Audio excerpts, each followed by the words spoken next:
Welcome back to Texas Nation. I'm Grant Levenson, your host, and I'm sitting here with Spurs play-by-play announcer Bill Schoening and Karl Schoening, and we're going to talk a little bit NBA and then some Major League Baseball playoffs. Karl, how are you doing today? Doing good, thank you. All right, let's jump right into it. The big splash heard round the world, everyone got wet by it, was the splash that was going down in Miami. LeBron James and Chris Bosh are going to take their talents down to Miami to go play with Dwayne Wade and the rest of the Heat. Bill, how does this impact the NBA? Well, it's a huge impact because you got three great players, three guys capable of averaging 30 points a game playing for one team. Now, Bosh has never averaged 30 points a game, but if he was the go-to guy on a particular team, I could see him putting up those kind of numbers. But I think the important thing to remember is that they've got complementary role players that will play an important role. It's not just the big three. Very quietly, they signed Mike Miller, who's a great outside shooter and a player who can really help them in the backcourt, provide some depth. They've got some young guys that can play the point in Carlos Arroyo and Mario Chalmers. D. Wade may end up playing some of the point there as well. But I think that they've got the kind of depth. They've got a defensive center in Joel Anthony. A lot of people don't know much about him, but he's a very good defensive player. They don't need him to go out and score. And then they've got a very good rebounder and a very solid baseline jump shooter in Udonis Haslem, who's capable of averaging 10 points and 10 rebounds. So they've got the complementary role players that I think can make a difference. It's not just LeBron, D. Wade, and Bosh, because there is, after all, only one basketball. Well, they also snuck in a little Eddie House signing. Hopefully the Heat want him to return to his Boston Celtic days. Now, speaking of the Boston Celtics, they had their big three, and we saw how that worked out for them. They were able to win an NBA championship. Karl, do you see the Heat struggling with spreading the ball around, keeping guys like LeBron James and Dwayne Wade satisfied with their point totals? I don't think they'll really care about stats. That was the whole point of coming down to Miami. They wanted to win. They probably understood that if three players come together, their averages will go down. LeBron's won MVPs. Dwayne Wade has won a championship. Right. They know what they want to do. So it's very important. But the thing that I think is best about this team that people don't understand is that if you even take away Dwayne Wade from that big three, this is still the best team LeBron's ever had. He's never had a perennial all-star on his team in his prime. I mean, they've always thrown in older guys like Antoine Jameson, Shaquille O'Neal. In 07, the starting shooting guard was Sasha Pavlovich. Those guys aren't the players, but now he has Mike Miller.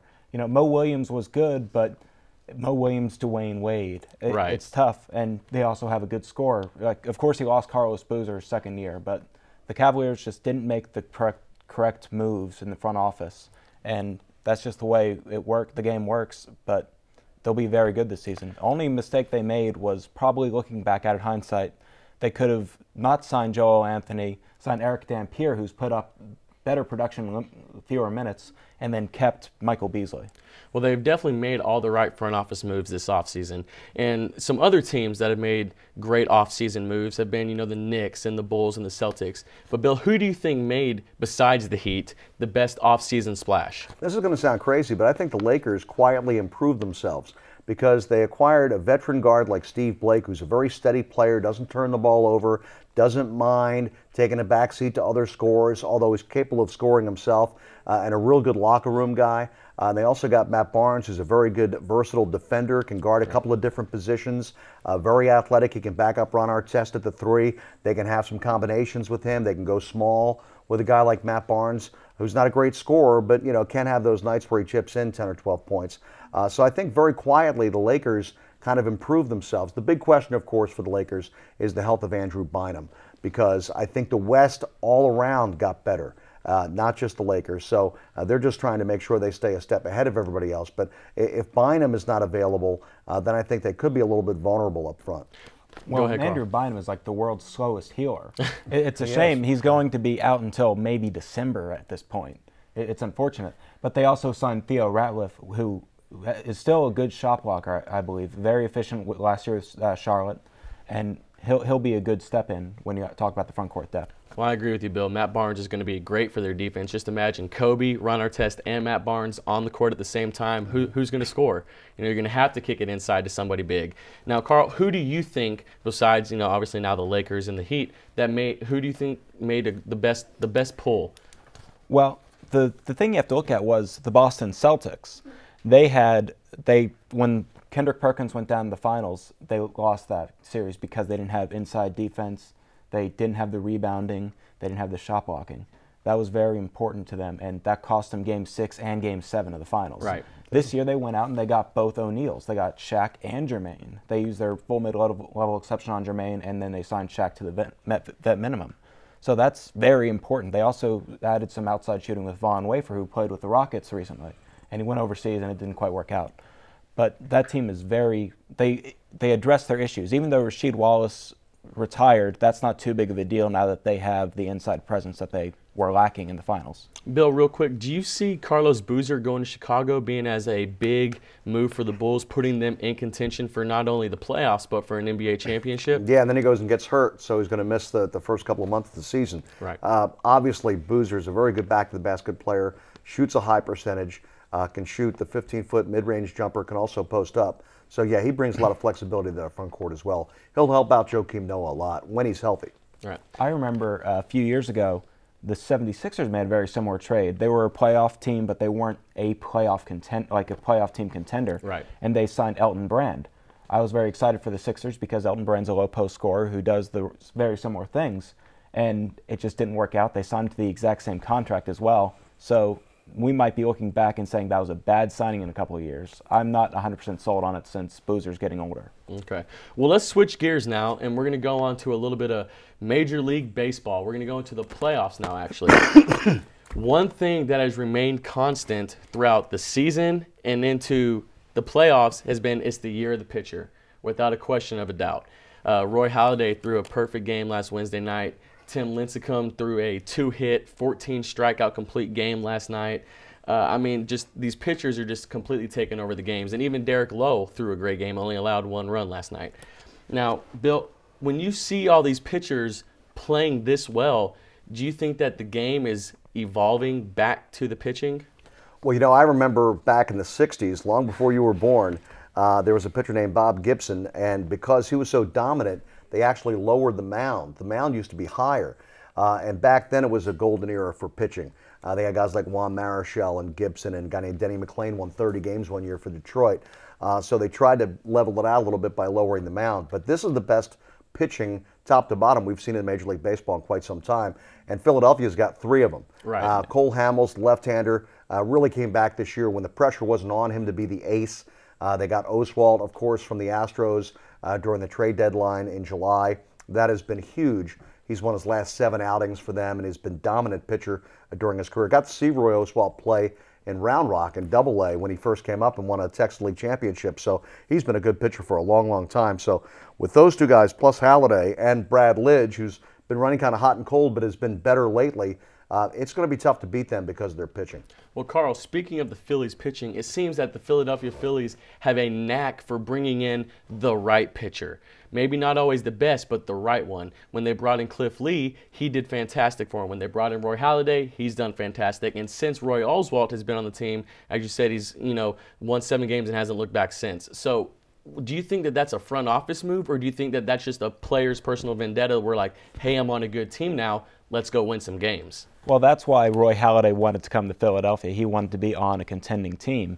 And that's why the Phils were so happy to give up Cliff Lee to get Roy Halladay. Right. I mean, Cliff Lee won all 4 of his 5 starts last year. One of them was a no contest. So he was 4 for 4 basically when he played in the playoffs last year. Postseason. He won both of his World Series games. So that's what they gave up to get Roy Halladay. So they knew what they were doing right there. In hindsight, you kind of wish that they had kept Cliff Lee and not made like a big dramatic trade deadline issue about Oswalt. Are we going to get him or we're not going to get him? But they've definitely made the right moves to put themselves in the best pitching position because they can't keep up with the pitchers of the Yankees last year. Plus the fact they've got that great atmosphere there. The fans have been very supportive. They've had a ton of sellouts in a row at that ballpark, and they've got a great lineup 1 through 8. Right. So when you got guys like Chase Utley and Ryan Howard and Shane Victorino and Jimmy Rollins, I mean, you've got a lot of offense there. So what pitcher doesn't want to go to a situation, even though Citizens Bank is a small ballpark, and a lot of home runs are hit there, and sometimes your ERA might go up a little bit because a fly ball can turn into a home run, but you know you're going to get offensive support for the most part when you pitch for that ball club. You want to know the scary thing about the game the other night where Halladay threw a no-hitter? The score was 4-0. And Utley, Rollins, Howard, and Worth were all 0 for. Right. And Roy Halladay even out hit him. Yeah, he had a single and an RBI. A big single in that ball game. Yeah. But now, speaking of a lot of run support, the Texas Rangers have been not only shutting down everybody with their pitching, both Cliff Lee and C.J. Wilson have allowed 1 earned run combined, but their offense has just gone off. Nelson Cruz is looking fantastic. He's looking like he did before he got hurt in the beginning of the season. Michael Young hit a 3-run home run the other night. The Rangers seem like they're playing out of their mind. Now, do you see, if they beat the Tampa Bay Rays and the Yankees beat the Twins, do you see the Rangers being able to keep this up against a team like the Yankees, who have a 1 through 8 stacked lineup? Absolutely, I do. It might be, who's going to outscore the other team. Now, the Rangers, of course, historically have had a lot of good offense and hadn't had very good pitching. Right. But they've had much better pitching this year. They've had a very good bullpen this season as well. I think they're a balanced ball club. I love Josh Hamilton. I think he's the MVP of the American League. So when you look at the balance that they've been able to bring to that ball club, and I think that Nolan Ryan is a great baseball mind, and him taking over that ball club is going to be very, very big for years to come in Arlington. I absolutely think that the Rangers can beat the Yankees because I think the Rangers actually have more pitching depth. The Yankees have been a little up and down after CC Sabathia. Right. Well, even CC Sabathia has been up and down. I mean, he gave up 4 earned runs in his playoff debut the other night. So, but Karl, do you think that the Yankees are going to be able to hit Cliff Lee and C.J. Wilson and Colby Lewis and Tommy Hunter? Well, Cliff Lee, like I said earlier, went 2 for 2 against them last year, so I think that'll be fine when Cliff Lee pitches. It'll be a question of the other pitching staff going up against A-Rod, Derek Jeter, and all the other Yankees. Certainly, the Rays, their starting pitcher, he lost a bit of zip on his fastball in June, and that's kind of when he went downhill, and they still haven't recognized that. So I think they'll be going up. The 1 through 8 for the Rangers will definitely be going up against much better pitching against the Yankees. Even if CC has a little bit of a rocky start, he'll still be CC Sabathia, 20 wins on the season. Okay. All right, now I want to get the picks for the World Series from both of y'all. Bill, let's start with you. Who do you see coming out of the American League, and who do you see coming out of the National League? I see the Texas Rangers coming out of the American League. The way they're playing right now, they're playing with a great deal of confidence. They've got a great home field there in Arlington. Those fans are hungry.